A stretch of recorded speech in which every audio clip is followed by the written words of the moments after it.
The sun will rise at 10 to 6 this morning. But that's about an hour and 50 minutes too late, isn't it? When the rooster idles, we take the bull by the horns. Most places won't open for business till 8 or 9, and that's just as well if it works for them. But there's no open-closed sign on these doors. There's no 50-50 chance of us putting in a day's work. It's 100% guaranteed. Work. Do we even call it that anymore? Or is it just the way of things? Who we are, what we do. After all, it's no job, at least not in the traditional sense. It's more like a calling. To stay. To do. All things needing tended to fall upon us.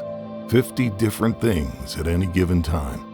Perhaps this is work, but it's our own, and we've been doing it for too long to stop now. For who we are is no choice of our own. In our hearts, we hope 50 generations will see the sun here before it sets one final time. They say the world waits for no one, but that's not necessarily true now, is it? Why, there's 50 mouths right here, all waiting on us.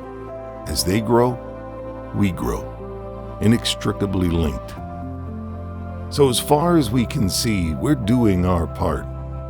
Everything that flourishes here is for the many, nourishing the needful bodies of those we seldom get to know, folks 50 counties over in one of the other 50 states.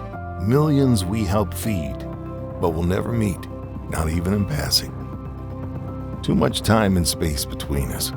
Even if we do share the same world, everything of ours in its right place, everything aligned, just like we like it.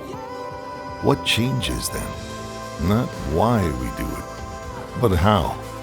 There's 50 ways to make hay. This is the way we choose to do it. And it's not just hay anymore. If it can help feed, help fuel, help the world go round, we'll find a way. 50 years later, the Vermeer round baler still works for us because this work makes it all worth it.